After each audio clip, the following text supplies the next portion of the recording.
Welcome to Sleeping with Sarah. I'm Sarah Albritton, a narcoleptic comedian, and this is the podcast where I interview people in my bed and we talk about sleep, comedy, and relationships. This week I interviewed very funny comedian Jil Chrissie, who's recently off her hot, sold-out one-woman show Comedy Hoe. You can still support Jil and Comedy Hoe by buying a Comedy Hoe t-shirt at comedyhoe.com. You can also follow Jil on social media at Jil Chrissie. That's JilChrissie. So Jil with one L. You can also catch Jil tonight, July 12th at 8 p.m. on Night Voyage at Cafe Club Face Doo-Doo. Sleeping with Sarah is brought to you by Audible.com. Go to audibletrial.com/sleepingwithsarah to get a free audiobook of your choice. This week, I would like to recommend Let Love Have the Last Word by Common. Again, that's audibletrial.com/sleepingwithsarah. You can also catch me on Wild and Weird Comedy for our 1-year anniversary show at Bar Lubitsch on July 21st at 8:30 p.m. If you like the podcast, please rate and review on iTunes, iHeartMedia, Spotify, all the places you listen to podcasts. It makes a big difference. And follow me on Instagram and Twitter at Sarah Albritton. Okay, done with the plugs. We had an awesome interview. We talked about weed, we talked about poetry, we talked about creating a one-woman show, and we talked about being in a relationship with another comic and what that's like. I'm so excited for you to hear the podcast, so let's get started with the show. Sleeping with Sarah. Welcome to Sleeping with Sarah. I'm Sarah Albritton, and I'm here with my guest, Jil Chrissie. Hi. Hi, how'd you sleep last night, Jil? I slept good. Yeah? I slept, hearty. Hardy? Are you a heavy sleeper? Well, I was on that weed, so I was on that CBD. Weed and CBD makes me sleep really hard. So you a smoker? Yes, yeah. Of course. Yeah. I smoke a lot. Yeah. I don't mean to say of course like everyone should smoke, but yeah, I do smoke. Yeah, I like smoking. But yeah, there's nothing wrong with smoking. I know. It's in California. It's awesome. You know? That's true. About to legalize it in Illinois or approve it, which is cool. That's good. It should be legalized everywhere. It's just a plant. Yeah, it's not harmless. It's very harmless, and it's like you just can't overdo it. I think some people overdo it, and so they get weird, and then they try to regulate laws. But you still can't die from it. Like, you could smoke 900 joints at a sitting and not die. Exactly. You just be too high. It's like go to sleep. Yeah, and also the thing is, like, high people, they're not like I know some dudes that'll get super, like a little bit aggressive when they're drunk, you know? Yes. Like, and high, people, it just make people lazy. It's like, no one's aggressive when they're high. Like, nah, they're like, I think about doing this thing, but I don't want to move. Yeah, right? It's like, I should be mad about that, but I really like sitting now. Exactly. I think I'd rather sit down and eat something. Yeah. That's what it is. That's what's up. Yeah, where did you move from? I moved from Denver. Okay, so it was already legal there, so it wasn't anything new. It was already legal there. It's nothing new just because we were, like, already smoking it so heavily in Denver. You know what I mean? And, like, nobody gave a shit. Like, nobody really cared. And, like, we were smoking, like, on the streets. We were already doing what I do now in L.A. Like, we were doing that, man, 6-7 years ago. Oh, okay. So when it became, like, recreational there, it was kind of just like, okay. So is that what people are doing with mushrooms now? They're just, like, doing it all the time. Right, nobody cares. And they're like, we're regulating. Honestly, it's like, why did you have to make mushrooms legal? You know, it's like, we're going to do that anyway, kind of like on the low. But I don't know anyone who does mushrooms every day. I know people that do it too much. But I don't know people that do it every day, so it's not an everyday thing. It's not unless you're doing microdosing for depression, which I know some people do. Yeah, some people do that. That's what I meant. Like, you know, you do mushrooms sometimes, and it can open your brain up to some healthy behavioral. I think I see mushrooms as it's like a favorite restaurant. You don't want to go. You want to go like once a year, once every 6 months. Yeah. You don't do it all the time. Otherwise, like, what's special about it? Yeah, really. Also, you gotta have that's probably a lot of money you're spending if you're doing it all the time. Oh, I know, that's a lot of money. But I mean, what are those prices at right now? Well, from what I understand, I I don't know 100. I'd say like 40 an eighth is my guess. 40 an eighth? Okay. Well, that's not that.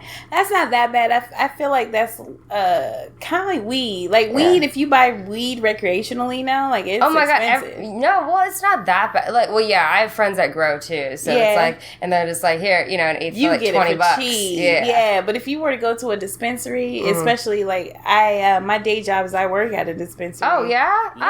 And which people one? pay like $75 for an eighth. Like a MedMen? In Studio City. Okay. No, not at MedMen. I almost don't know what to say the name now. Oh, it's okay. If you don't want to get in trouble, it's all right. I'll ask you after, and I'll come to your weed store. Yeah. It's a weed store, but like the taxes on weed now is kind of crazy. Yeah. No, I get it, but it's not like, I only go. A little bit of weed lasts me a long time. So. Really? Yeah, like I like the weed pens. I'll do like the heavy hitters, like Pineapple Express. Oh pen. yeah, heavy hitters. Yeah. I really like, because the heavy hitters, like what they determine to be a puff is like a lot less. It's like a lot. Yeah. So like I'm like, that'll last me like a month and a half. And Did it? Yeah. Oh, and it's like a I'm almost out, but like I like the portable ones because when I travel, just put it in my makeup case, and if it gets taken by airport, I don't give a shit. I'm like really like I admire people like you.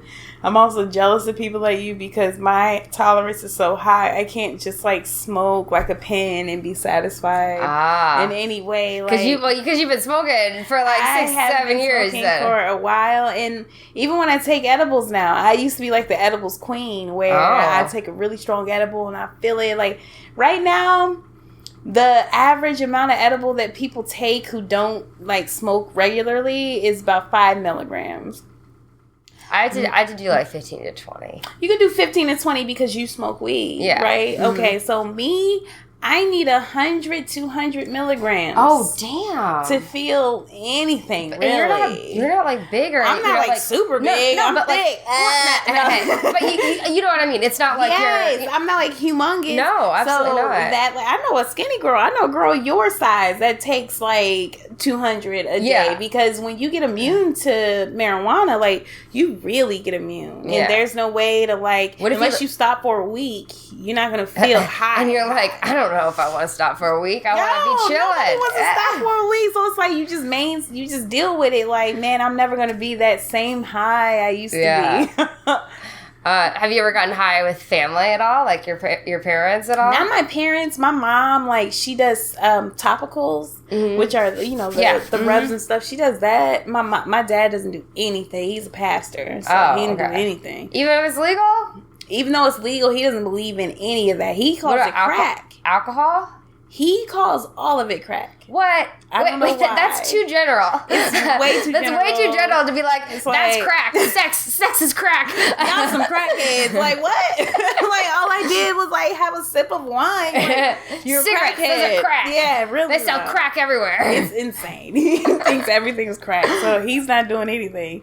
But my mom, like, I send her some topicals every now and then. And then she gets topicals just in Denver, so she can rub it on herself. She doesn't feel pain after that. A lot of people with arthritis. No, my mom has arthritis. Yeah, so she uses it for arthritis. And then my grandpa, my mom's dad, because she was over here in they were here in like March or something, and she came back with just the CBD like tincture or whatever, because he has Parkinson's, and it helped a lot. Yes. Like the level it helped is because he's from a state where that's not like. Not even medically legal yet, but CBD. So I think that's okay. But the level it helped his Parkinson's is ridiculous. It's ridiculous, and it's like no one is really putting out to the forefront because I don't think they've figured out a way to scam people out of their money yet, and so they're not so live about CBD. Yeah, exactly, and also like. Medical prescription, all that shit. It's all about that money, It's all about that money. How much money they can make off of every person. If they can figure out how to do that, they'll make it federally legal. If they can figure out how to make the utmost amount of money from it. You know what I mean? So that's what's going on right now, I feel like, in the cannabis industry. But I'm excited that at least I know the Illinois law, they went back and forth on it, but they made it so that way anyone that's like incarcerated right now that was up to like a pound of weed just gets... I'm glad they did that too. Yeah, I did read that. Yeah, and I was really happy because like that's like... it's a huge amount of people and it's disproportionate too. It's a problem. Like it's disproportionate. And then like me being out here and me being in the cannabis industry as well as being in comedy. Comedy, you know, is a separate thing. But the cannabis stuff is like, man, I had an uncle that went to jail for 15 years for having God. That's ridiculous. Weed, like the population of black men that are in jail for weed, for marijuana. And like small scale. Insane. Yeah. Small scale, not even large amounts. Like it's those people that go to jail, it's like it has nothing to do with them and everything to do with the system. You know what I'm saying? Yeah. And that's what's fucked up. And when I see, you know, people come into my dispensary and, you know, I have to deal with vendors, these people that have these businesses in cannabis. And I just look at them like, man, you know, you're so lucky. The fact that you can have a business like this and try to sell it to me the way you're doing.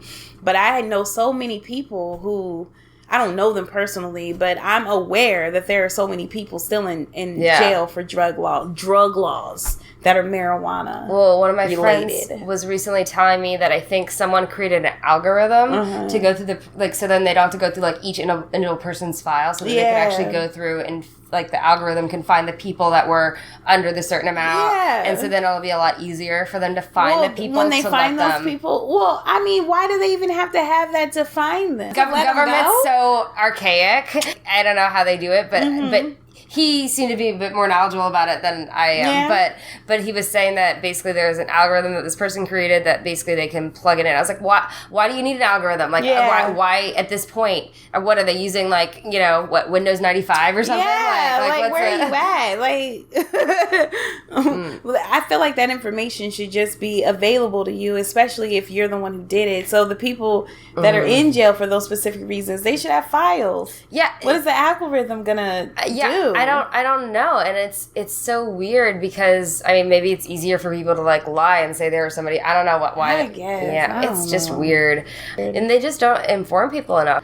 Like when you get out. I have a friend who's a comic who just got his rights back. You know, it took him a while and it took a fight, and they don't tell you how to. Hey, like this is how you can apply so you can vote again, and these are the things that you can do. Yeah, it's you know, I've never been in jail. I've never, you know, but I got family members who have been in jail, and it's like I think about them when I you know am forced to speak on it randomly. Oh yeah, this is I don't know how we got it. It was like weed that we're talking about. But I don't mind because it is like there is a bit of passion for me. You know what I mean? It's very little, but I somewhat think about it because I have firsthand experience with people being in jail for it, and then firsthand experience with people thriving off of it. I mean, making millions. Yeah, and you're like, wow, that's so. Like, what the fuck? Yeah, I know. This is pretty crazy. This is like, you know, this is pretty. It's pretty messed up. So you know, hopefully.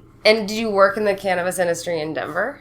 No, when I was in Denver, I didn't work in the cannabis industry. I didn't stay there long enough to do really anything. Oh, so what? Yeah. So school? Or? Yeah, the time that I was there, I did. I mean, I was born there. That's my home city. Is that where you came up in? Yeah, that's where I came up. And also, I wasn't I did a stand-up comedy there for probably about a year and a half.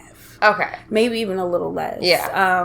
My main thing there was like, my mom used to play for Al Green for a long time, and she's a musician. Oh, wow. My dad's a musician. I come from music. You came from art. I came from art. You're like a product of like two very artistic people. That's dope. It is though. It is really cool. That's so cool. So I come from that, and we would perform a lot. We would perform all around Denver. I mean, like we would hit every single area of Colorado. It didn't matter if it was in the mountains. Like we would go into white people's houses and sing for them. It was like for Christmas, you know, for like events and stuff. Mm-hmm. And I say white people, but it's Denver, so who else? But that's what we would do. We would go into people's houses and we would sing, and it would be gospel. Yeah. It would be religious. Okay. So mostly, yeah, that stuff. And that was my mom's thing. That's awesome. Not really my thing, but it's my mom's thing. Do you sing? Do you play instruments? I do sing. I don't play any instruments. My mom plays a lot of instruments. Other people in my family play instruments, but I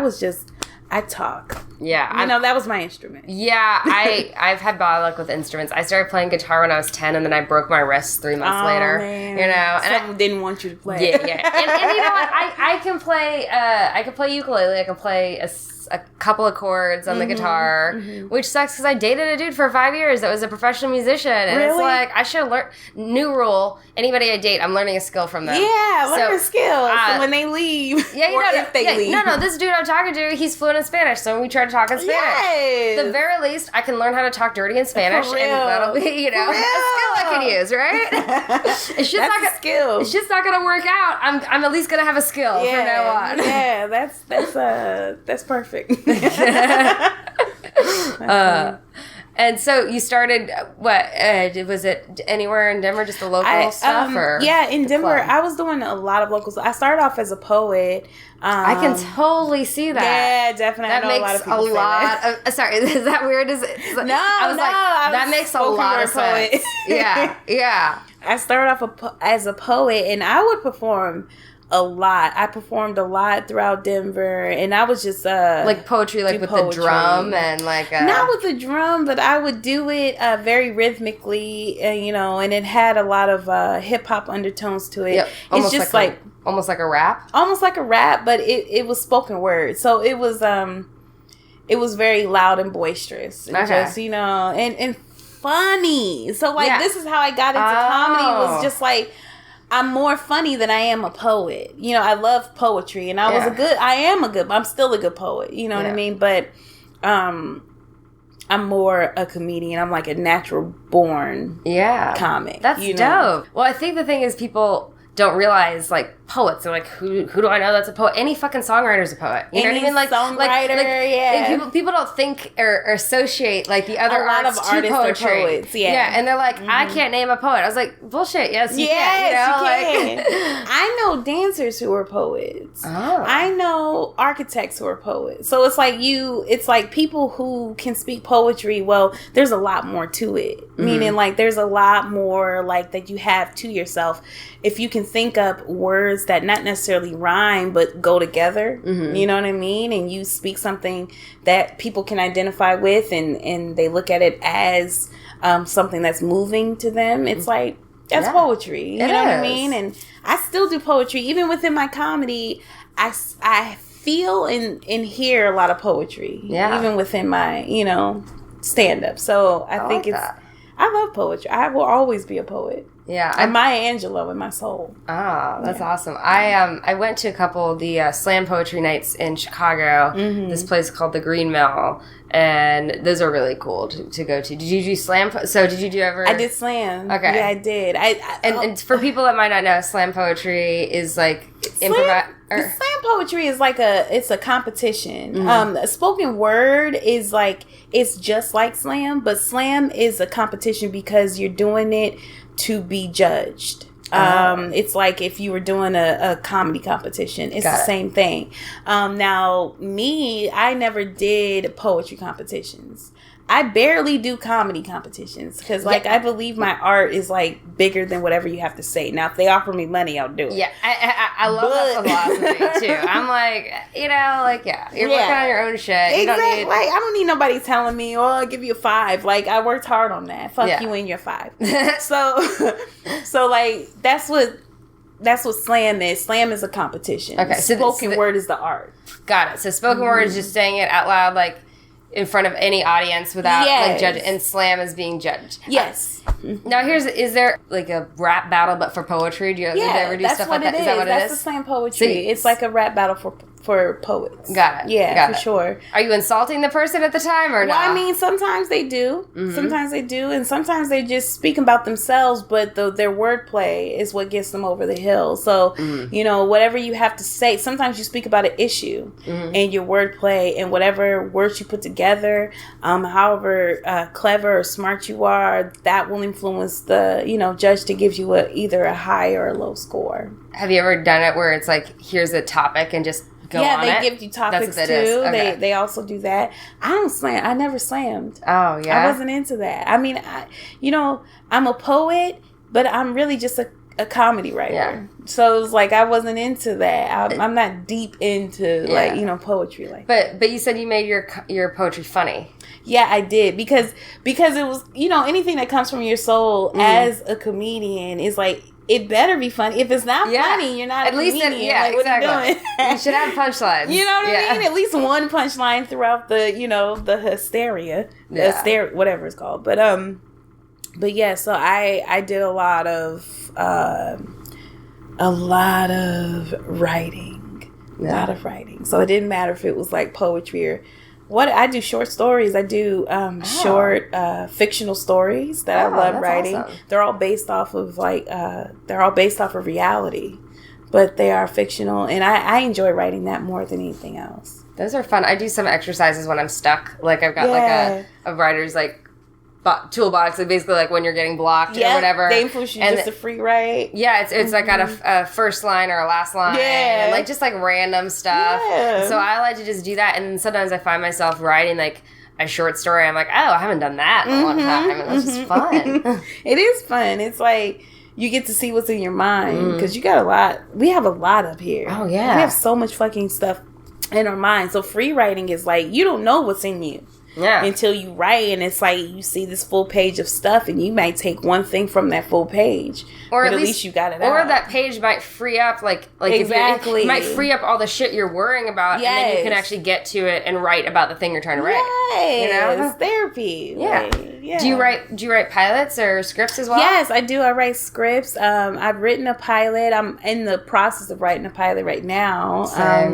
And, you know, and I have my live show, Comedy Hoe. And that's what Comedy Hoe is kind of taking 100% of my time until July. Because June is when it's happening. And it's like, it's a one-woman show. It's a one-woman show, And it's also, I produced a short 30-minute show prior to the one-woman show.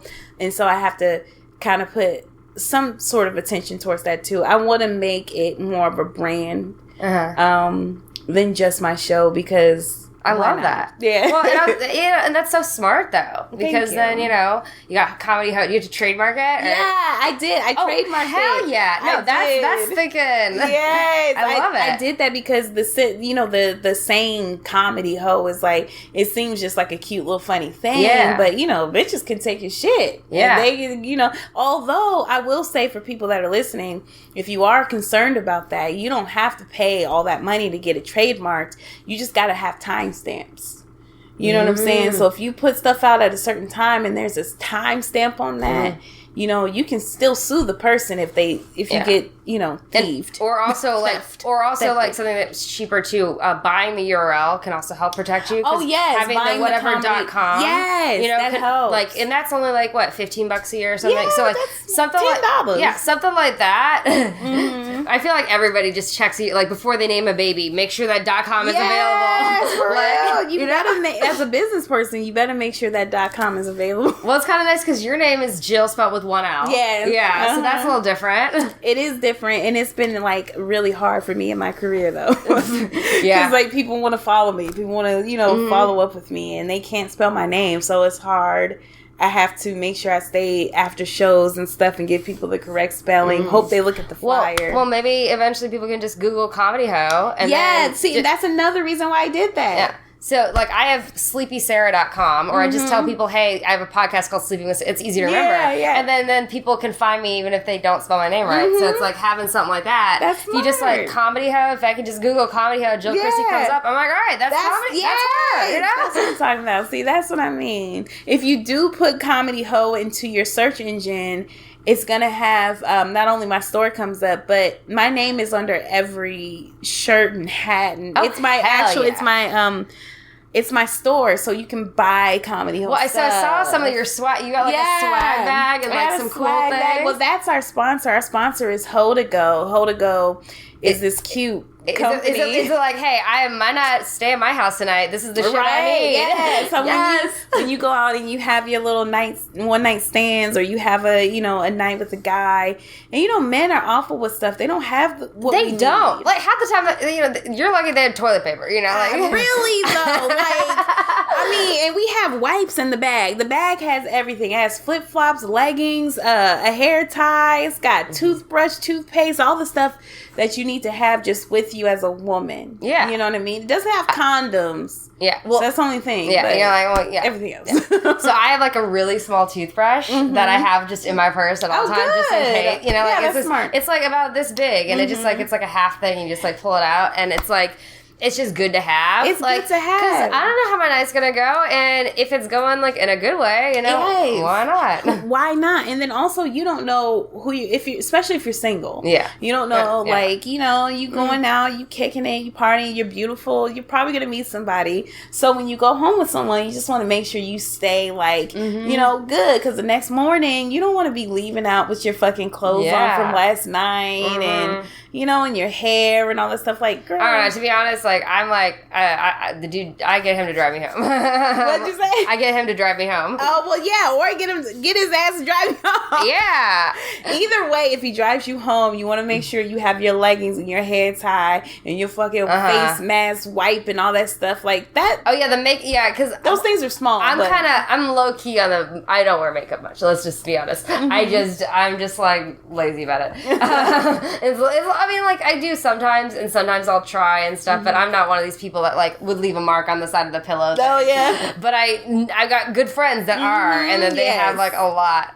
You don't look like you're wearing much makeup at all. I'm not wearing much, but I am wearing makeup, definitely, yeah. I wear it, and I do wear it, too. Yeah. So, I have to make sure that, when I was single, I'm not single anymore, but when I was single, I would fall asleep at dudes' houses. Yeah. And not that my face wouldn't be on their pillows, but I would wake up and I wouldn't have necessarily everything that I would need to have. Yeah.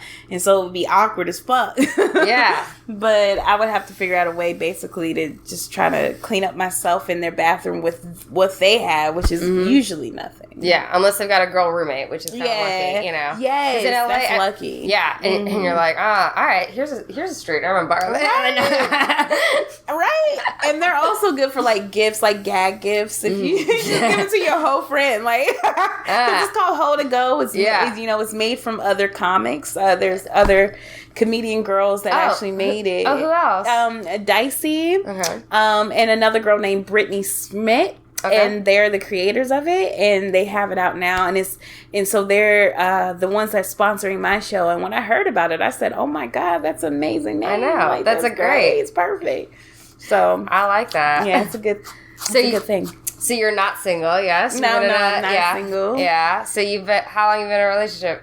I've been in a relationship for about a year and 8 months. In LA, that's 5 years. Yeah, that's a long time in LA. It is.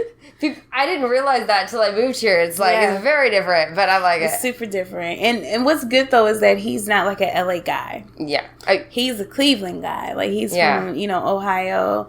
And when I actually went to Ohio and met his mom. Oh, so serious. Yeah, all right. You're getting serious. But it was because when you're in LA and your family's in Denver, you're flying way farther. That's it's pretty serious. Because when I was dating someone, I was in the Midwest. We just drove. His family was 5 hours away. My family was 6 hours away. That's a car ride. That's a drive. That's not a $400 investment for a round trip flight. I spent all my money to go meet his family. Oh my gosh! And I think what it is that we love each other, but we also are in this together. You know what I mean? Being in LA, man, to the people listening, if you're not here, this is not an easy task. You have to, no matter how talented you are, it's a hustle. And you gotta, no one's gonna owe you shit. You gotta people don't care what you do. People hate you.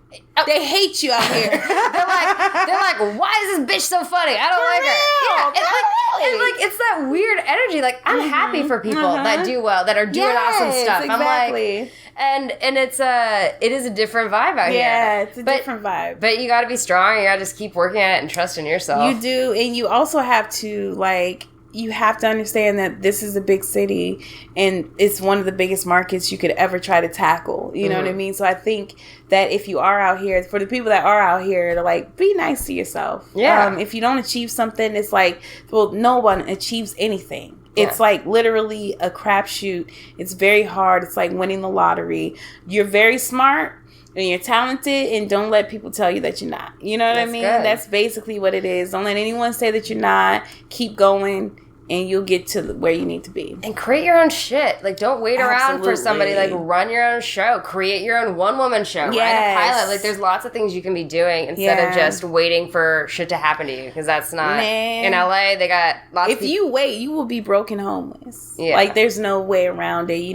No one's going to hand you shit. Yeah. And sometimes that does happen. Yeah. Where people get handed stuff. Oh, yeah. But and most of the time it's because somebody's got a producer in the family. Yeah, exactly. Like, they're getting handed stuff because they have privilege. And they're able to get handed something, you know? So, which I don't, I'm not going to say those people... I mean, like, honestly, much love to those people. If I had an uncle that was a producer and it could get me like a TV show and those meetings, like, I wouldn't even think twice. I'd be taking those advantages. Mm-hmm. Yeah, hell yeah, I would be. But I don't. So I don't. So what made you write? What is Comedy Hoe about exactly? So Comedy Hoe is about women. To put it short, it's about us. In a way that's like, we have more to us. We get hypersexualized, within our industry. And also it's like I feel, sorry to interrupt. No, go ahead. But I feel like when there is somebody that's super famous, like it becomes like, oh, Amy Schumer, she's only really famous for like a year or two, and then a different hot girl, and there's only like the one that's like hot, like Tiffany Haddish, and then after, then I think all of those girls would love that you said that they were hot. Yeah. Just first of all. Well, first of all, but of course they are. But it's also, it's like this weird thing. I feel like it's like there only can be like one, one, like, but whereas the men you get, you got Bill Burr, so many, you have like all these people that are at the top. Yes, girl. Yeah, that's definitely a thing that I don't necessarily tackle that issue specifically, but it is, the show is about basically how we are more than what this industry has tried to portray us as. Mm-hmm.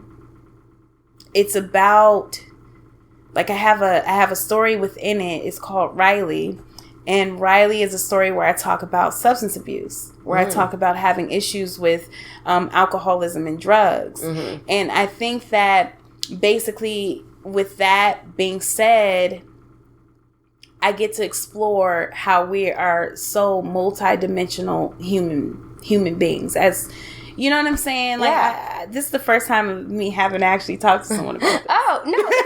Hey, it's weird when you've been like working on something for so long. I've just been working on it. I haven't even actually talked to anyone about it. Well, it's fine. It's sometimes it's hard to put it into words, and you're just it's hard to put it into words. But do you get it? Yeah, I do. Yeah. Saying that you're not just like here. I'm just here in service of the plot and men, and that's it. That's what I think. That is the like. It's a misconception. I think it might also be culturally, but I know like within my life specifically, I've had instances where people don't see me as quite human. Like, I can't be multidimensional. I can't have issues. I can't, like, it's just, it's like you're complaining. You're crazy. That's it. Yeah, you're like, crazy. It's There's like, no, something wrong with you. I'm legitimately upset because, like, a real reason. Like, people complain about their girls being crazy. Oh, why was she? Oh, she got upset because I was dating somebody. Dude, it's like, tell the whole story. Don't leave that part out. Yeah. There's a reason, and that's like a legitimate emotional response. Yes, it is. And I think that emotional anything, especially emotional responses, but emotional anything is like, it's swept under the rug as like weak, or it's swept under the rug as a woman shit. And when a man cries, it's like powerful, and oh my god, he's so vulnerable. It's like, we cry all the time. And we do is cry. And we have fucking pain too, and people downplay our pain. Yes, they do. They really do. So that's basically what the story is. It's like, it's kind of a double thing where I call myself a hoe. Yeah, of course, comedy hoe, because of the hypersexualization of women just in this world. Yeah. In general.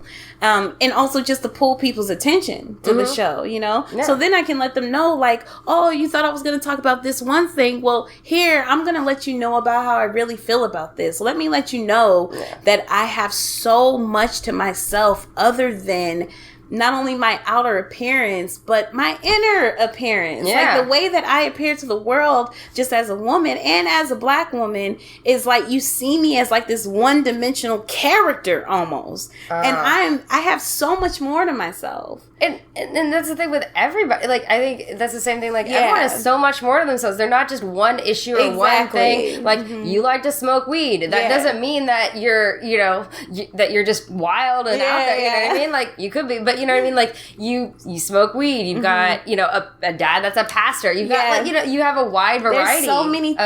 That's you do poetry and comedy, and and everybody's like that. I feel like everybody's like that. I don't know why naturally people want to like categorically like be like. I think it's easier and it feels better to categorize people, and I also think that me. The show also has 3 different forms of comedy, so it's storytelling.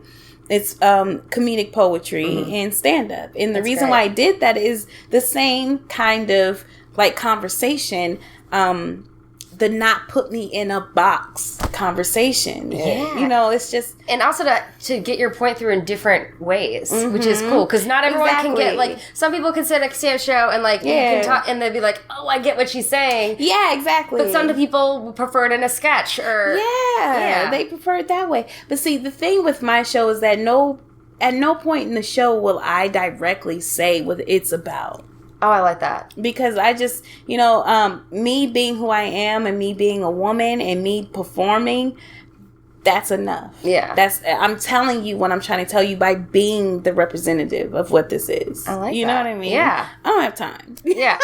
Well, and also, you don't, like, some people get too soapboxy with that stuff, too. And it's like, people are smart. Audiences are smart. They'll figure it out. Figure it out. Like, I don't like to demean people's intelligence. I think that people can figure it out. And if they can't figure it out, they like what they like about it, and then you move on. Like, it's, it shouldn't be a huge deal, but...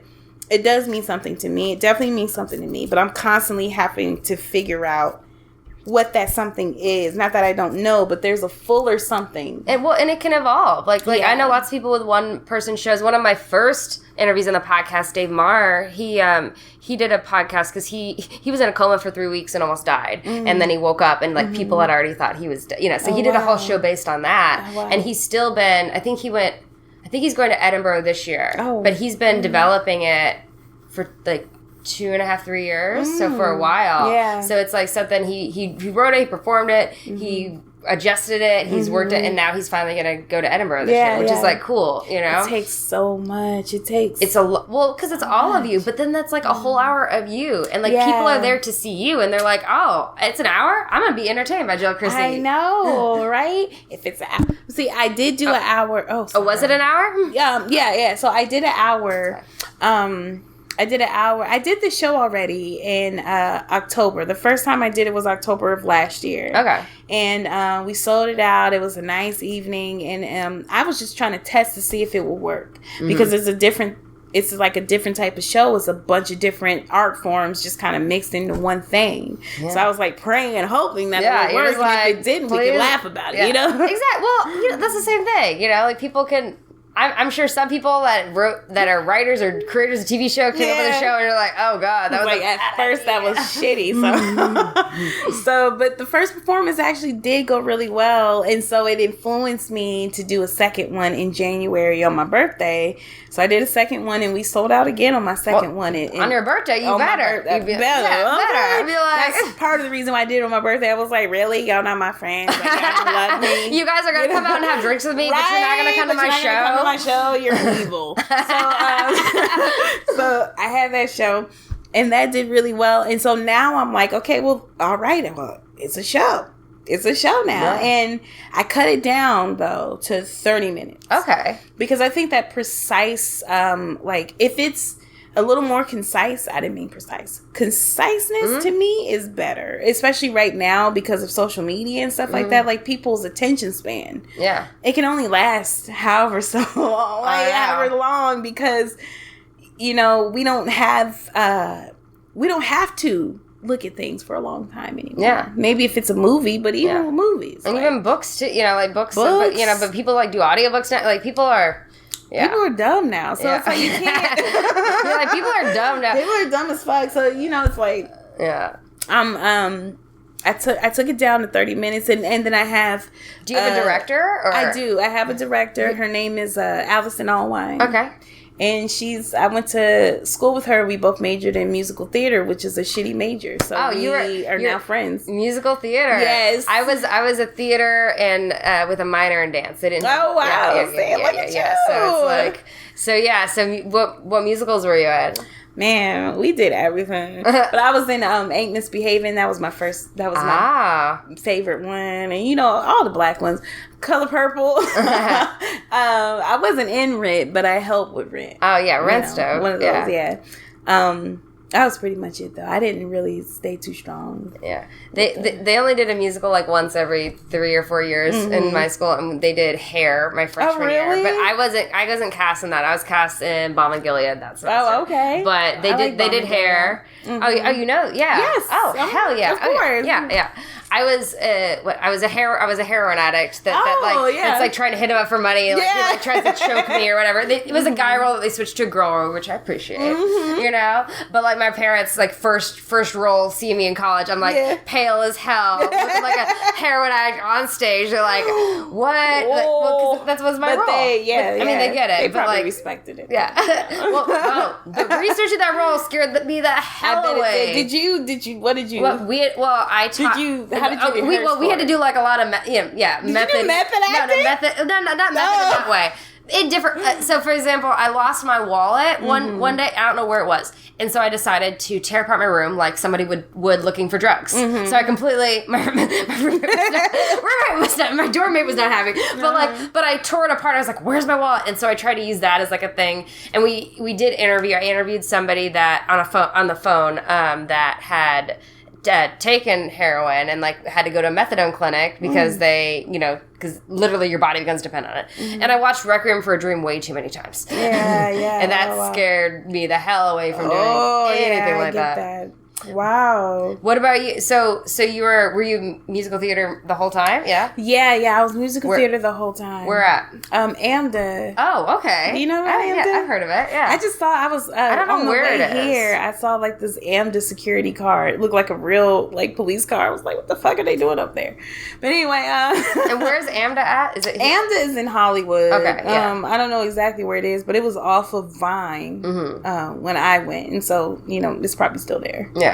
But it's a whatever school, but I met some good people. Yeah. I met some... I think school is almost about networking at this point. It's like... it's all about networking. Get your degree and learn people. Yeah. Right? Like, you damn near don't even have to get your degree if you can network. If you can network and you can truly meet people and you have talent, ambition, and you have discipline... And you don't want to be like a doctor or a lawyer or anything. Exactly. Like that. But you have to have the discipline of a doctor or lawyer. Oh yeah, and that's the thing about theater school. People don't think about that. Like theater school is pretty freaking demanding. It's demanding as fuck. And I mean, like I had classes where if you missed two classes in a semester, you fail. Yeah. It is different level, and people are like, "Oh, you majored in acting? That must be." It is. No, actors have to have some of the most disciplined lives you could ever imagine. They have to really be on their shit. We had 4-hour rehearsals, 4 nights a week. You know, that shit. Yeah. It's comedians the one that can do drugs and just.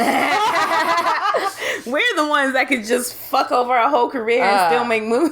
Oh, but do you ever have the group of actors that would be smoking and the teachers would come and yell at them and be like, "You're ruining your instrument"? Smoking weed? Yeah, no, just smoking cigarettes. Oh yes, definitely. When we were in Hollywood, man, people would smoke a lot of cigarettes. People were smoking cigarettes that were in my class. See, our voice teacher would literally walk out and scream at people and be like, "You can't." That's good. You're ruining your voice. There's a lot of people don't care. Yeah. Because they stressed out. So do you do a lot of auditioning out here? Is that part of... I used to. Yeah. I have a commercial agent. And so I used to do a lot of auditioning. Not right now because I'm focusing on my own stuff. I feel like it's a little slow right now anyways. It's slow right now anyway. I think the fast time is like, what, February?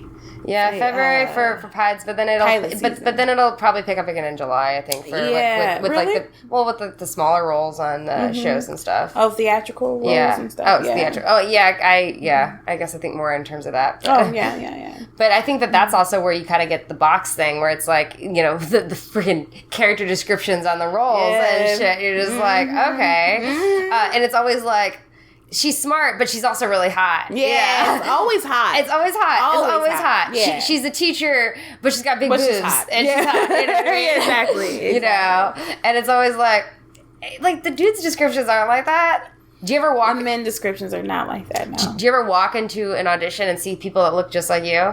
Like, yeah, there was one time not one time, several times, where I'll have auditions where it'll be like black girls that are comedians, and it'll be like 1,000 black girls that like are my body type, like trying to get us, you know, like where did y'all come from? Yes, it's like I've never seen you before. I literally have never seen any of them. Maybe one or two comics. And I'd be like, wow, you know, but the rest of them are, you know, comedic actresses who are probably just actresses. Yeah, they're actresses. They can do comedy. Yeah. And so, you know, yeah, that happens a lot. Yeah. That happens. That kind of humbles me. Yeah. That lets me know, like, oh, there's a lot of people. A lot of people trying to do this. Oh, yeah. And I know that there's a ton of, you know, white girls with brown hair, you know, like around, you know, and they're here.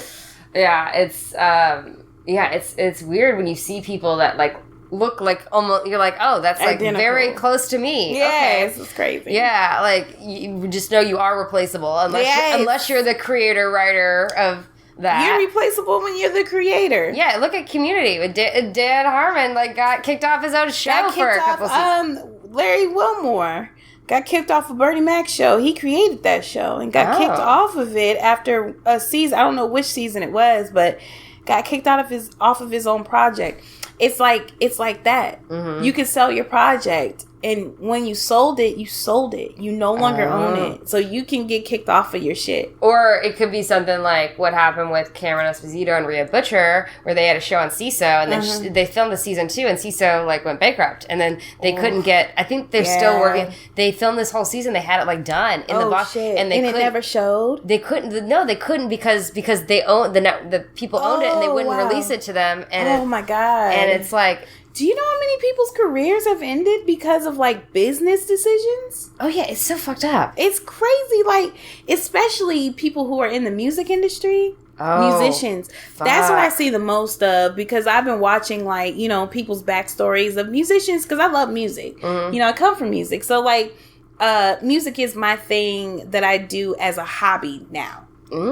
I'm loving having a hobby. Yeah, if you're doing an art, like have other things you like doing. You know? Like I like to go to karaoke. You know, like that's like fun to do something in front of a mic where I don't have to have the pressure of like making people laugh. Yeah. I could just have fun and sing. Just have fun and sing. That's where I'm at. Like I love female rappers. I used to rap a lot.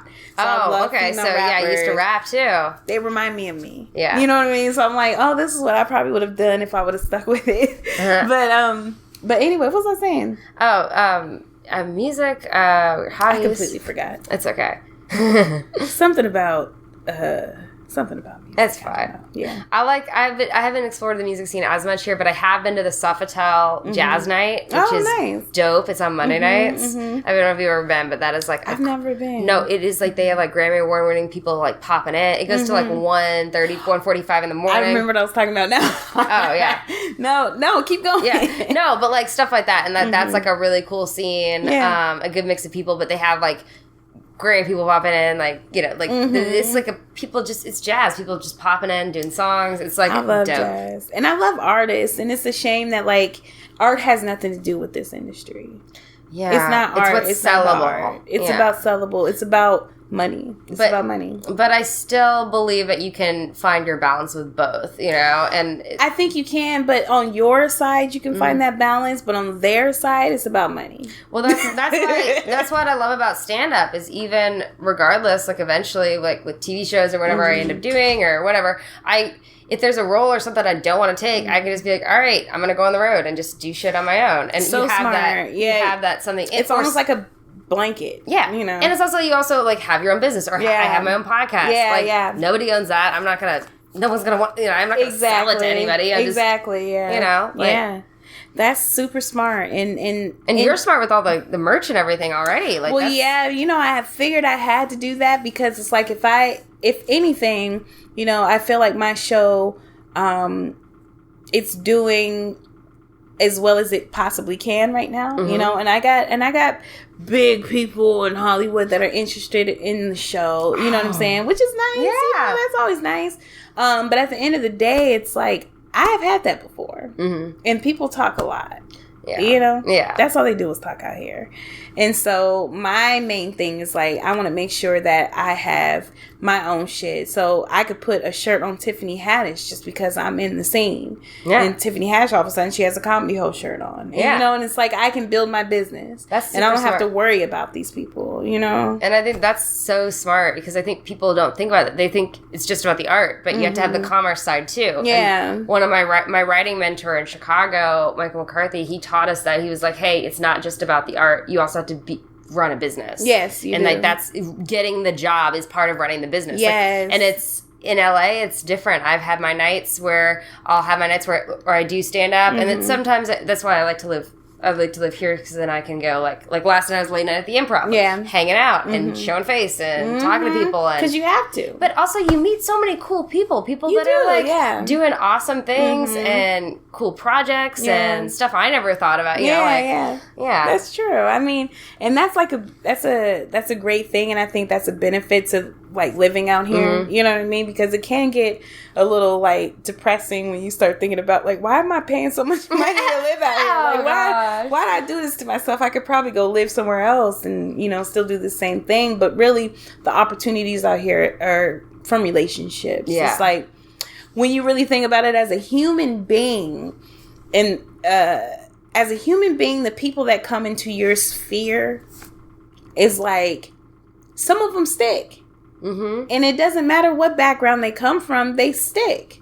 Yeah. And so it's like you could befriend someone who's a complete, like, Ariana Grande. And the world knows her as Ariana, but for some reason y'all click as human beings. You know what I mean? I agree. And all of, even though business could be grand from that relationship. You're like, Ariana, Ariana. Even though business can, do well based off of your relationship, it's still a thing that's like, you're human. Yeah. And we're all human out here. And it's also, I think, I definitely feel like artists connect with each other in general. And it's like, sometimes it's like, I've got certain friends that I'm like, oh, if you're cool with that friend and he or she like vouches for you, like, I know we're gonna get along. Or if my friend is like, you have to meet this person, then you're like, oh, okay. Okay, I'm gonna get along with them. Yeah. Only certain people with that, though. Some people, very true. Let's see. Do you have... so what do you think of the scene here versus Denver? How have you... Well, I wasn't in the scene long enough in Denver to, like, really compare the two, to be honest. And I remember I had a point in time... I don't know if I should even talk about this, but I felt like, not against Denver at all, but I felt like Denver was against me. And it was just this weird feeling. When you come out here, you don't feel like you're connected as much as you really want to be connected to, like, your upbringing, to the people, to where you come from. Yeah. You don't feel like it. And I remember coming out here and I had all these friends, like Chicago friends, who would go back home and get so much love from their Chicago people. Go back home and get love from Ohio. You know what I mean? Like, and I would think like, well, I can't go back home and do that. But I honestly didn't stay there long enough, stand-up comedy-wise, to even get that love at all. So, that left really quickly. But honestly, I did perform there a lot. Like, do you still go back and perform? As a kid, like, I mean, I grew up performing in Denver. That is the place where I began my entire everything. So you started, how old were you when you started performing? When I was, man, when I talked, when I spoke, my mom put me on stage. Like, oh, hell yeah. I've always been on stage. And so I think the way I felt about, not just Denver, but I would just say Denver for now is like, I performed there a lot, and we would, we were such an important part to, I think, Denver, that it's just weird that no recognition, zero recognition. Interesting. Which is interesting. And Louisville's a similar size. I think it's smaller than Denver, but it's like also kind of like a smaller city, town, place, and it's I didn't start stand-up in Louisville, but I performed in Louisville for most of my life. Yeah. And, like, there's just some people that, in those smaller towns, I think some people, even in theater world, like, the same people are doing Shakespeare in the Park every year. And that's great for them. That's awesome. But because it's such a small town and there's only so many things to go around, it's kind of like the same people kind of... Is that the same thing with Denver, or...? I think, for certain things, definitely. I wouldn't say for comedy. Not for comedy. Not for comedy. Comedy is popping in Denver for sure. It's fun. But the artist world out there, I would say that, like, everybody knows each other. I'm out here in Denver. The artist world in Denver still knows that I'm out here. Yeah. You know what I mean? There's no, like... It's small in that way. That's cool. So... I guess I just always have felt some kind of way, because I felt some kind of way about my mom, because my mom is, a veteran in this now, and she's such a talent. She's beyond talented. She's a great, like, she's really like on the level of a Shaka Khan. You know what I'm saying? And for her to put so much energy and talent and stuff into this city, and to have that city to not even... recognize her in any way possible when we have been performing all around that city for years. It's like, really? No one? Really? No one's ever going to bring this up? No one's going to say anything? Like, I'm going to have to be the one to bring it up. Yeah. And I have to be strategic about it. This is probably not the best way. I have to be strategic about it, you know, and say something somehow, because she deserves her flowers. Yeah. Like, give her flowers. I don't give a fuck about me. I'm pretty sure I probably get my flowers, but like, people that I love so much, like my mom, and how much energy and time and and everything that she put into that city, it's just like, I would love to see her get some accolades. Wow. Yeah. If she was a white woman, she would get it. I'm sorry, but she would get it. No, and it fucking drives me crazy. Yeah. It does. That really sucks that that's the situation. Yeah. But even in a super like progressive city like Denver, it's still it's progressive, but it's like still very white. It's a matter of not knowing. Yeah, like when you say it's white, it's like it's culturally, it's a matter of just not being totally invested, because you're not there. You're not here for us. Like it's it's a different level. It's like and it's it's because I come from Louisville, Kentucky, which is real white as well. I know. Yeah. You're like, oh yeah. My mom is from Kentucky. Oh, she is? Yeah, so she's not from Denver. She's from Paducah. Okay. Paducah. That's like, super small. Yeah. No, but that's even like worse. Like that's super red. Like at least Louisville's like a little blue dot in the big red state. Paducah's all red. You also date a comic. How is that different? Is that pluses, minuses? Because I've only interviewed a couple other people that actually have like good long relationships with comics, no. So it's good. Like I never thought I would be in a relationship, let alone with a comedian. Like that was the last thing I thought I would ever do is be with a comedian. But he's such a sweetheart. He's a nice guy. I met him in Cleveland years ago. Really? Yeah, like I did a Cleveland festival like 4.5 years ago. Oh, like that. Wow. So I met him in Cleveland when I was in town doing like the Cleveland Comedy Festival or something like that. And so I met him from there. That's awesome. But that's the thing about comedy. You might not see somebody for years. And then see him long after you met him. Yeah. And then sometimes they're like, oh, let me check Facebook. How do I know you? Yeah, for real. I feel horrible sometimes. I remind myself. No, he's a good guy, and I think what happened was he was persistent. He was super persistent. He courted me, like like an old school guy. I like that you say court. One of my best friends uses the phrase courted. So yes. So he courted you. He courted me like an old school guy. Did he call you on the phone? He didn't call me on the phone, but he would like send me messages a lot. He still does. Oh, that's sweet. Oh, I could totally see that. Is it, you're like, oh no. He still does. Yeah. Do you guys have any rules? Like, are you guys like? Do you guys not talk about each other on stage, or do you have like? We do talk about each other on stage, but we never talk down or bad about each other on stage. Yeah. You know what I mean? Like we're always, we're always. But there's some couples that will. Oh, yeah. Say some the thing shitty is, shit. I always tell people that I'm seeing, I'm like, if something interesting enough happens, I'm going to talk about on stage. I'm not going to, I'll keep it vague enough so they don't know it's about you. Yeah, but like, if this shit's funny, I'm going to talk about it. I know. Like, there's lots of things that have happened. And I'm like, if something awkward happens in the bedroom, you know, like...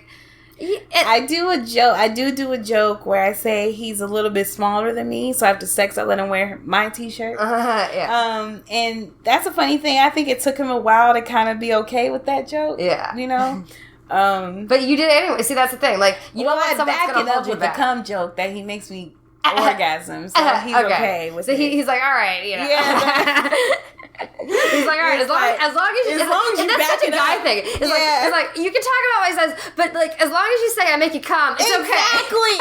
Really, like it had to be like that. Otherwise, it would have been like, don't say that joke. I don't understand the joke. Stop saying it. That's funny. But like, if he were to say anything about me that was like, you know, anything even kind of negative, I'd be like, nope. Yeah, no. Shut that down. Can't say that. Yeah. We done with that right there. Yeah. So. Yeah, I don't know. I haven't dated anyone that like had jokes about me on stage. Yeah. I've definitely talked about it. And even awkward situations. And like even ones where I was like, hey, are you sure you want me?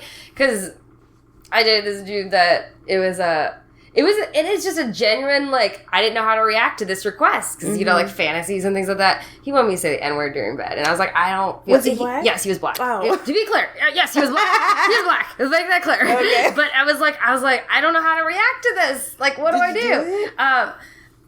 He has a slave fantasy. I wish I knew who it was so I could laugh at him. No, it's just a weird thing. And like, I was like nervous because I have this fun joke I have about it because I was like, is this a trap? Like, is it, you know, like, that's funny. Like, is it a hard R? Like, it probably is a trap. Is this like a start of a fantasy? Where does the fantasy go? Because where do you where do you want to go? Because the thing is, like, fantasies have levels, you know, and yes, like if that's the starting level, I don't know what would happen afterwards, and I don't know if I'm ready for that. It was smart of you to think twice. Yeah. No. I eventually did whisper it once, and he really liked it. But I still felt like I think